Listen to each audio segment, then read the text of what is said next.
Hi, my name is Erin, and I have taught elementary Spanish and have been an elementary general classroom teacher and also work privately teaching individuals and small groups. I will be demonstrating various ways that FabuLingua can be used in the general classroom as the sole means of Spanish language instruction, meaning there is no additional Spanish program offered at school. FabuLingua isn't just a supplement to that, but rather the heart of learning Spanish. And I'll be taking into consideration that the teacher may not be fluent in Spanish. This series of videos will cover how FabuLingua can be laid out in the classroom, how it can all fit together, how FabuLingua can be prioritized given time restraints, and how to take advantage of some of the resources available.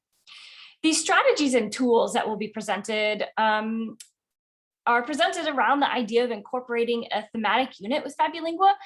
That is completely optional. In my experience, it's best case scenario, both for a teacher who may not be fluent in Spanish, but in general for tying it all together.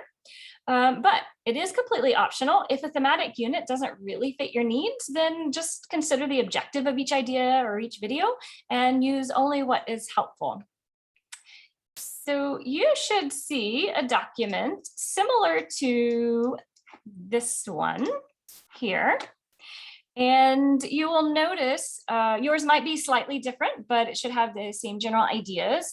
And the thing that I want to mention is that these are sequenced and grouped in the way that I would be using them, and the way, the first couple are educational for the teacher using FabuLingua, but then after that, they are grouped in the ways that I would be using them with the students.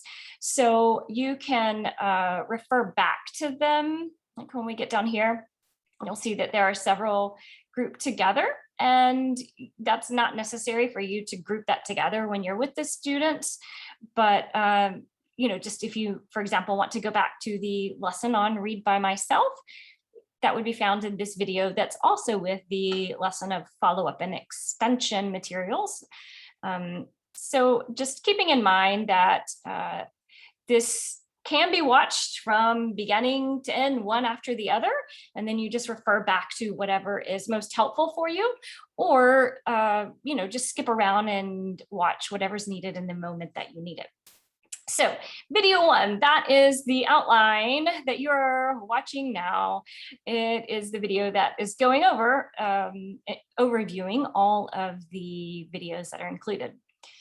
Video two covers the levels of FabuLingua, and that's what you'll find inside the app and how those levels can work in your classroom. Video three goes over a template for a schedule. Now, this is just a bare schedule with the idea of how FabuLingua can be plugged into your daily classroom use.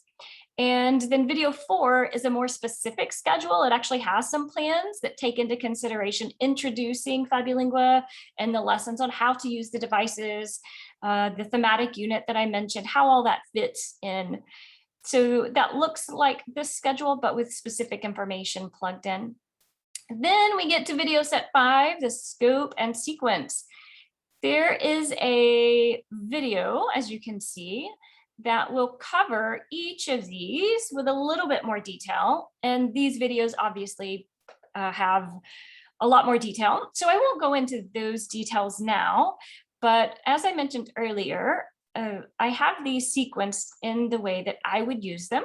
So just watch as you need, and don't think that you have to provide these lessons in the exact way that I have them here. You can take what you need and adjust, add your own flair.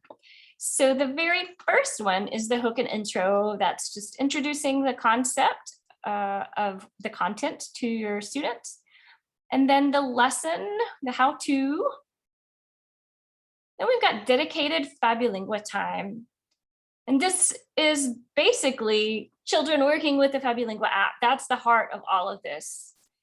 And you'll notice there are a couple other spaces dedicated FabuLingua time that I don't have videos for. That's because they're the same concept as this one. So if at any point you need to rewatch a video, even though it's covering different levels of FabuLingua at that point, it would all be under the same concept of this video.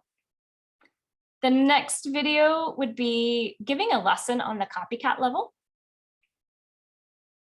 Children would then have some dedicated time with FabuLingua. And then the next lesson would be teaching your children about the in-app activities that are follow-ups and extensions. So that's reviewing the vocabulary, extending the vocabulary, working more and spiraling the language.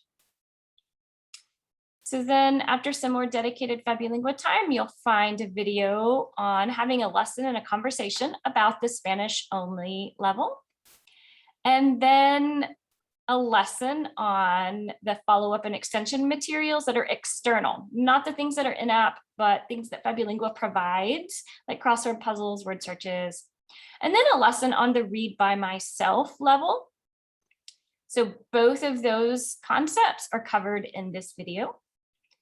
Then there is a video on giving a lesson on the Scramble games that are in-app.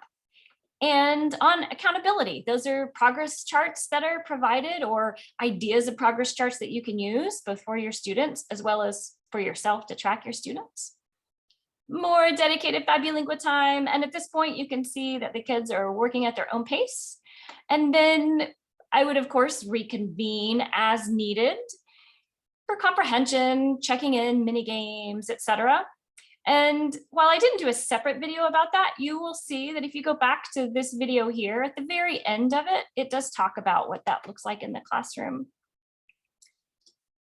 So do use these videos however they suit you best and enjoy working with FabuLingua. Adios.